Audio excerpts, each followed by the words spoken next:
กินข้าวกินน้ำแล้วบ่ซั่นนี่ฮะกินข้าวแล้วเอาขาดสารอาหารนะฮะเนาะเจ็ดโจโอ้ตัวที่เป็นบ่อนฉากแบตของน้องๆเพิ่นพี่น้อยเนาะพี่มาใช้พลังงานแสงอาทิตย์แพงน้อยๆน้อยๆพี่น้อยเนาะพอใช้ได้อยู่เนาะบ่น้องเลี้ยงสากสิได้จักเครื่องหลายเครื่องอยู่เนาะเลยสบายดีเด้อน้องเลี้ยงเพิ่นโอ้ไปใช้กันเบิดแล้วนี่น้องแต่งจริงเด้อซะโอ้เพิ่นอยู่เฮือนเนาะอ่าทั้งสาวดอกแคจะเด้โอ้เพิ่นบ่สบายบ่โอ้เป็นหยังอันนั้นเจ็บท้องแล้วกันอากาศร้อนกันพี่น้อยเนาะพี่น้อยเนาะก่อนอื่นถ้ามาเพิ่งกราบทักทายเด้อพี่น้องเด้อเนาะกราบทักทายสบายดีผู้ใหญ่ใจดีและ FC เบิร์ดทุกท่านที่เข้ามาชมช่อง YouTube บ่เพิ่งเคยหลายคือเก่าบ่ว่าฝั่งไทยฝั่งลาวแล้วก็ทั้งฝั่งต่างประเทศยินดีต้อนรับเข้าสู่ช่อง YouTube บ่เพิ่งเคยหลายเช่นเคยพี่น้อยเนาะต้องถึงว่าแล้วบ่เห็นคนอยู่เฮือนนี่เนาะไปอยู่พุ่นพุ่นเลยนี่อ๋อไปกินน้ำเขาก็เอาน้ำให้เรากินโอ้ไม่เอาน้ำให้เพิ่นกินติ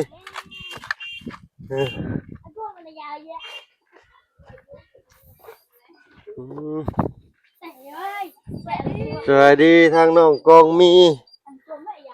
อาจ้อบ่ดิจ้ะยิ้มเปื่อยแล้วเนาะอาจ้อเจ้าบ่นี่ถือมานำเนาะอ๋อเป็นยังนี่ฮะโอ้ใส่สโลมพร้อมเป็นยังนี่เจ็บแห้งเจ็บแห้งยอกสบายดีเด้อโดยสบายดีทางน้องเพิ่นหน้าแดงนี่เป็นยังนี่เป็นยังนี่ใส่สโลมพร้อมเออ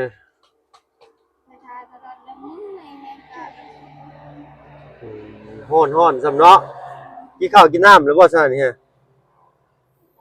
กินข้าวแล้วเอาขาดสารอาหารนะฮะเนาะ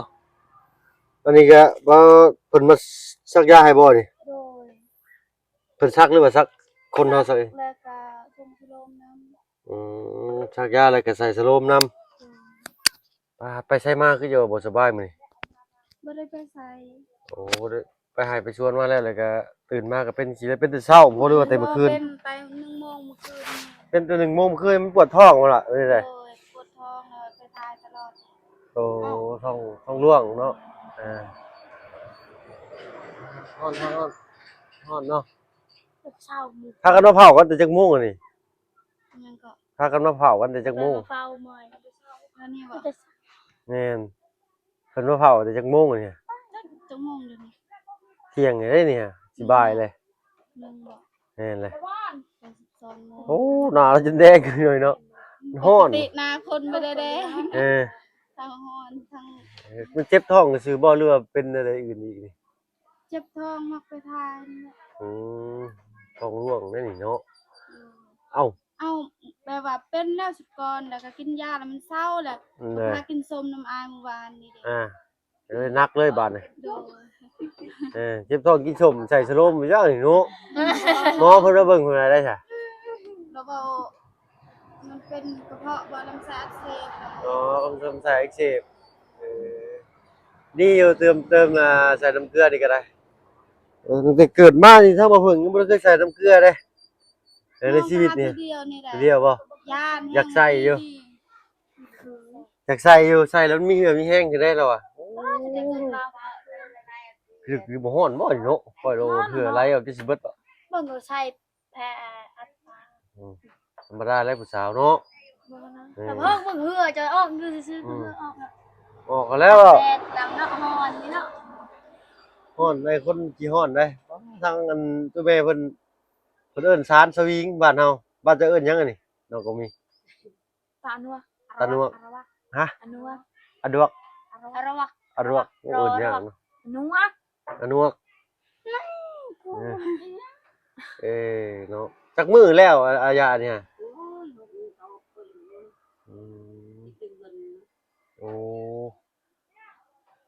ใช้แบบทนทานในรุ่นนี้ ไปช้อนก็ได้ยังก็ได้เนาะ ก็เฮ็ดเส้นกระเตาะกระตาพายไปป่าคักเอ้แนวนี้ ฮะ ก็ไปเฮ็ดเป็นแนวพายกระเตาะกระตาใส่ผักนี่บ่ได้บ่เฮ็ดได้แต่สวิงตักปลาติเอาเมื่อวานนี่ยังฟันพื้นตึมๆเนาะมื้อนี้เพราะว่า นอน เออ เลย ใส่สโลมเนาะมื้อนี้ทีมงานมีไผแหน่เข้ามานั่นน้อง บ่ไล่ เลยเบาไรกับเบายาวเบาตูนโอ้เบาตูนกับเบายาวเพิ่นเมื่อแล้วได้มื้อนี้ฮะ บ่ไล่ เบาไรเนาะแม่นเลยเบาไรกับเบายาวฮะอะไรก็ ว่าขอยจะสิลงค่อยสิกัน ลงยังไงลง ต บ่ ลอดน่ะบ่ไรขอยเอิ้นแต่บ่ตูน เพิ่นคือกันเนาะกูดูคือกันอยู่ติ น้องนี่ เออเออเอ้ามื้อนี้เพิ่นโรงเรียนบ่น้องๆเพิ่น ไปไป สบายดีเจ้า จิ้มมา เอ้าไปแล้วตอนแรกบ่ได้มาบ่ได้ไปบ่ แท้สิโกกูมุก ปูไปพัก อืม ที่มัน บ่เจ็บท้อง บ่ใช่ อืมเป็นบ้วยใช่ หวัง ยอมก่อนเออ สองรอบเลยได้มื้อนี้ก็ได้ยังบ่ค่ำจำนี่โอ้ดูเนาะฮ้อนซ้ำบัดนี่ แต่จวดมาแดงเลิกไปเลยไปซึ่ง เขาเผากันแต่เช้าๆพุ่นนี่กันเนาะพิษน้ำข่อยบ่จักพากินม่วงวานนี่เนาะเป็นกระเพาะเป็นโรคกระเพาะอืม ขอยสิเถือไปถ่ายคืนนี้ เมื่อคืนนี่ได้ห้องน้ำแล้วหรือบ่ แล้วยังไม่ใส่น้ำ ยังบ่ได้ ยั ใช้ งไม่ นะ ได้ใส่เลยของงามน่ะ ได้เข้าป่าพุ่น ระเบาใส่ก่อนเธอแหละ ให้ไปเดิมก่อนบ่เอาฮ้อนเอาดิพี่เลยเนาะ ใครมีคนเข้าแต่ห้องกลางเข้าไป เอาเพิ่นสิประเทศแล้วหรือบ่ซะ แล้ว แล้วก็ยังไม่ได้ใส่ แล้วยังบ่ทันใช้เลย คุณบักคุณโฮนบ่มีห้อง มันปองลม เพิ่นบ่ได้ใส่ปล่องลมให้บ่ซะนะ แม่น เดี๋ยวกันพี่น้อยเนาะเอาอดเอาจนได้ก็ฮ้อนหน้าฝนแล้ว ร้ายน น้องแต่ ำ จริง ฮ้อนบ่จริง น้องก็ดีเพิ่นคือเห็นอยู่ น้องก็หาย สักผ้าบ่อืมเอาเอามาเฝ้ากันอยู่เฮือนอยู่ซ่าน โอ้โหเอาแบบนี้ เอ้ยนี่ข้าวจักเทื่อแล้วมื้อนี้กินแต่หมี่หั่นนะ อเมริกาตัว ฮะ หน้าแล้วแดง หน้าเราแดงค่ะเอ้ยพี่น้อยเนาะ วันนี้เรื่อง ว่านี่เหลืองมื้อนี้แดงโอ้ผู้ชายน้ำเกลือใกล้สิมีแห้งกันแล้วแหละอดหน่อยจักหน่อยเนาะ มื้อตอน8 9 โมงเพิ่นสิหมด หึ นี่อ้าย บ่ฮอดดอกเก็บไว้ก็เบิดแล้วประมาณ 4-5 โมงก็เบิดแล้วนี่ ตั้งแต่เช้าอยู่บ่ ใส่แต่จักโมงแล้วนี่ 2 โมงทำมาใส่ โอ้ใส่บางทีนี่ซะเนาะ นี่จะงง เท่าไรอันทั้งหืดทั้งยาทั้งอันน้ำกรอกน้ำเกลือเพิ่นน่ะ 500,000เดี๋ยว นี่แหละเนาะ แป้งน้ำขายาจ่ายเพิ่นแล้วบ่ยังบ่ได้จ่ายครับเนาะเอามีบ่ล่ะบัดนี้เงินจ่าย คือเงินผู้ใหญ่เรา โอ้ เอาให้ เอาเงินทางผู้ใหญ่เพิ่นเนาะโดยก็พออันได้เกคัดอยู่เราก็ได้พี่น้อยเนาะโอเคเอาก็ไว้ใช้กินกลัวเจ้าของนำแม่ ผู้ใหญ่ซอยนั่นคือบ่มีเนาะ บ่ได้ใส่น้ำเกลือซ้ำติ โดย แต่เพิ่นมาปลดออกให้เองบ่หรือว่าปลดเองนี่ เอาหมดกดเอง อ๋อเรามาปลดบ้านได้เพิ่นมาใส่ให้เนาะ ว่าบ้านทางไว้กระดับ โอ้ตัวฮ้อนนี่ข่อยบ่ไหวแล้วบัดแต่หมดห้างหมดแดงบ่ได้แท้น่ะเนาะในผมมีแต่หมดแดง เมื่อแดงหั่นน่ะแล้วบ้านคือบอก โอ้บ่ไหวแล้วไงไป บ่ได้แล้วยังเอาจะค่อยบ่ให้เฮาเอาเลย เพิ่นบ่ให้เราเอาติ บ่ได้ค่อยให้บ่ตู้หนาวตัว มัน เอา ก็ อย่าง โดยน่าสิประมาณนั้นแหละแม่เนาะ3-4โมงอันนี้ก็ไป ใส่แต่เช้านี่แต่ว่าเราบอกยานกล้องแบบว่าเขาบ่ยาวมาหาเด้ อื เรา ม อยากเอากล้องแบบว่า เลย บ่ใส่ โอ้โดยเขาบ่ยาวตอนบ่ยาวมาเจ้ายังบ่ได้ใส่สโลมบ่ ตอนบ่ยาวมาแล้วเราก็สิมาใส่แต่เราว่าเห็น โอ้ผู้ชายหรือผู้หญิงเพิ่นมาใส่สโลมเออ แพทย์มาศึกษาหั่นบ่เราเฮ็ดแบบว่าอยู่แสดงเดี๋ยวเราบ่แม่นแพทย์ศึกษาอยู่แถวบันดงบ่บ่แม่นเนาะแสดงโอ้ยบ่ได้ฮู้เพิ่นดอกพี่น้อยเนาะก็ถามไปซั่นแหละเพราะว่าแพทย์อยู่ในบันดงที่เพิ่นอยู่นี่นะถ้าแพทย์อยู่หั่นเพิ่นสิบ่อายเนาะเพิ่นคุ้นชินอยู่เพราะว่าเขาพาทั้งพ่อทั้งสอนเข้าไปเพิ่นนี่ก็ศาลาเนาะบ้านเฮาเอิ้นศาลาเนาะสุขศาลา สุก สุขศาลาอยู่บันดงพี่น้องเนาะ สุกสลาเหรอ กินอีกบ่มื้อนี้สมม่วง เหมือนแล้ว เอ้โทรศัพท์ก็เลเข้าบาดนี่ตายคักจังได๋เนาะต่อฮ้อนกระเต้าเนาะกระเต้าลึ ดูสิเจ้ามันก็ กระเต้าลายสังกะสีต่ำโอ้เบิ่งเหงื่อพี่น้องเนาะ มีลมเลยมื้อนี้ เหงื่อเขา เพื่อ ออก เจ้า ลาย คือลายของมัน โอ้เหงื่อลายได้นั่งซื่อๆก็เหงื่อออกได้ถ้ามันร้อนนะ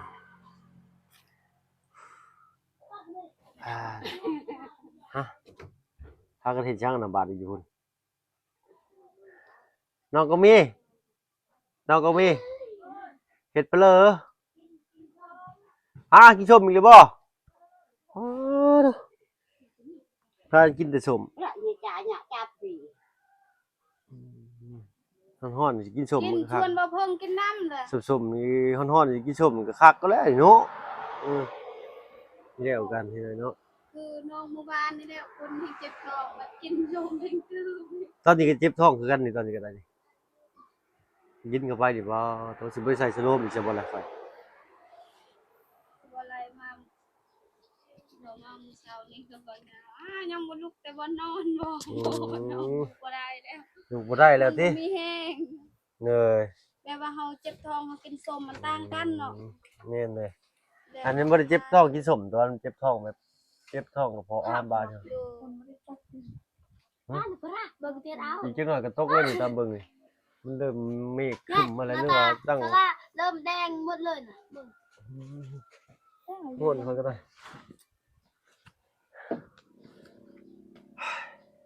แล้วต้องบ่มีเหืออีชาวก็มีเนาะ โอ้คันเห็นเรียกเดี๋ยวละ เรียกคือหลายเพิ่นเรียกบ่มีเหือใส่เหือแบบประหยัดเออ เดี๋ยวก็ออกมาจากกันได้ เออแล้วมักใส่หมวกเด้ล่ะ เนาะ ใส่หมวกแก๊ปมาเดินเก็บกับดิ ไม่ใช่ตลอดอยู่ เอาแซวน้อง ส เพิ่นเล่น ลา ที่ คือ เด้ การมึงมานอนนะนอนก็มีมุกนอนน่ะ มันเอ้าเด้ก็ต้องปิดไว้เด้ครับมันแหมหน้าเด้มันแหมหน้าก็ต้องปิดไว้แหละบ่าวยังว่าสิใส่หมวกกันน็อกบ่ เต็ก อย่าลุงบ่ให้นั่งรถนำเว้าขี่รถใหญ่ก็ใส่หมวกกันน็อกก็สิว่าอีกเลยเลย นอกใส่หมูแดงนั่น ฮะ ใส่หมูแดงอยู่นั่นเลย ใส่หมวกแดงนำหมวกกันน็อก แห้งเต็กตายเลย เองกระแตกแน่โดเอ้ยชานเป็นแต่อายุจักปีแม่จื้อได้อยู่บ่ชานอันนี้นี่ ต้องมาอยู่มาละเด้ หรือว่า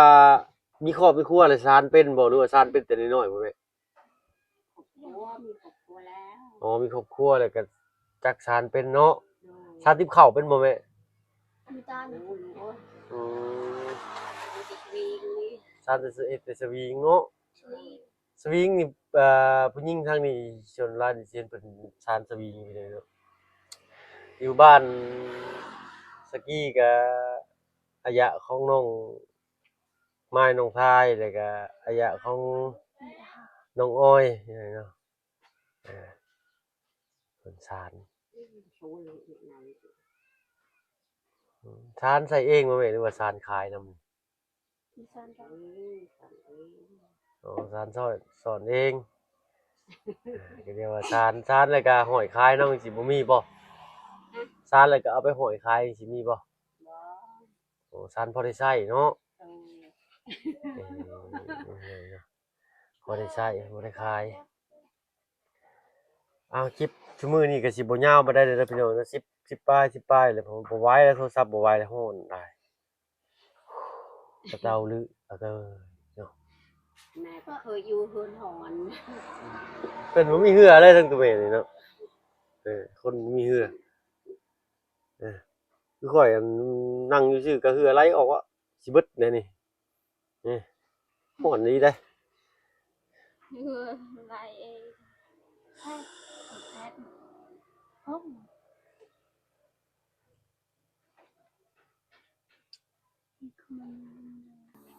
เอาเนาะมาจะซื้ออะไรเนาะก็มี ฮะ กุ้งมุก มา กุ้งมุก ฮะ กุ้งมุก กุมโม กุ้งมุก กุมโมกุมโม กุ้ง ฮะ มาแดงมาแดง เอาใหม่นี้ก็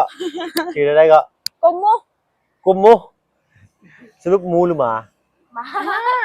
เอา มา คือกับหมู ดำถ้าอยู่แต่ชาลาว เอิ้นแดงก็ได้สาวแดง ขาวแดง สาวแดงก็ได้ เนาะ แม่ แต่ดังมันดำเขาก็เลยกุ้งมุก เออ มันแบบมุกมุกดัง เอา กุ้ง เจ้าของอยู่ไสก็อยู่นำ อันนี้ ไป ให้ เล่ ได้ นก็ไปเล่นน้ำเมื่อก็เมื่อนำ นอนก็นอนนำ เนาะเอา คันตื่นเช้ามานอนเฮือนมันปุ๊บได้เขาแม่เขาพอเปิดประตูแล้ว เดี๋ยวขึ้นไปปลุกบ่เนี่ย ปุ๊บ โอ้ ปลุกมาตื่นแล้วมานั่งอยู่เขาบอกนั่งท่าอยู่หั่นนะ นั่งข้างหน้า พี่น้องยังลายได้หนึ่งเนาะยังน้อยที่ไหนนะ เอาเป็นนี่ได้โทรศัพท์ตัดเมื่อกี้นี่ก็ได้ ไปก่อนบัดนี้ข่อยเด้อทำไมบ่าวสิไปก่อนมันบ่ไหวแล้วโทรศัพท์ฮ้อนเองนอกไปหนึงเด้อ ก็คือ ไล่เอาเป็นนั่น เพื่อนนะเอากันแล้ว เออ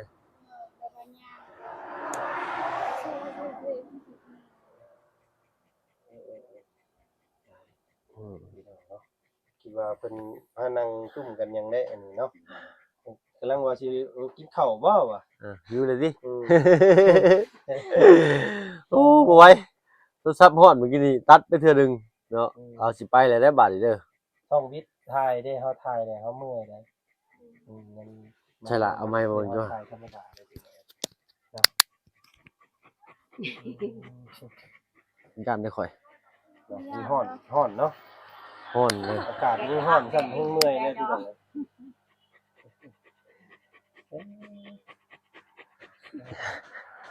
แต่หน้าน้องเพิ่นคือแดงแท้เนาะ แดงอยู่เมื่อวานนี่เหลืองเมื่อวานนี่นะฮะซะถ้ามาเบิ่งสิขอตัวลำลาก็ได้ซั่นเด้อเนาะฮ้อนกระเตาหลายโอ้กระเตาลึไปแล้วสบายดีจ้ะไปไปเลยเด้อวันนี้ไปก็ยายเอ้ยเนาะ ดีเด้อ เลยโอ้ลูกพี่น้องน่ะเบิ่งเพิ่นซานดูซานได้จักมื้อเลยแม่นี่ เป็นเดือนเลยลูก อันนี้ได้ สั่งเป็นแต่บ่เพิ่ง ซานเป็นบ่ใส่ลองมึงอยู่หั่นห้าน่ะ เอาก็เป็นเนาะบ้านของเราเป็นแบบนั้นสั่นบ่ได้เลย เอ ได้เยอะชม อ เราก็ยังสั่นยาก โอ้โอ้ คือสั่นเป็นแต่ค่อยก่อแบบนั้นน่ะชีวิตมันบ่เป็น ก็จอมมึงนิดนี่บ่เป็น บ่เป็น เอาเนาะก็จอมมันยากเอาไปก่อนพี่หน่อยเนาะ อย่างเดียวมันก็ เอาฮ้อนหลายกระเตาพี่หน่อยเนาะถ้ามาเพิ่นก็สิขอตัวลำลาก่อนเนาะสำหรับคลิปนี้เนาะบ่ไหวฮ้อนแบบว่าสุดๆเลยเนาะฮ้อนเถื่อไหลออกไปสิเบิดแหละ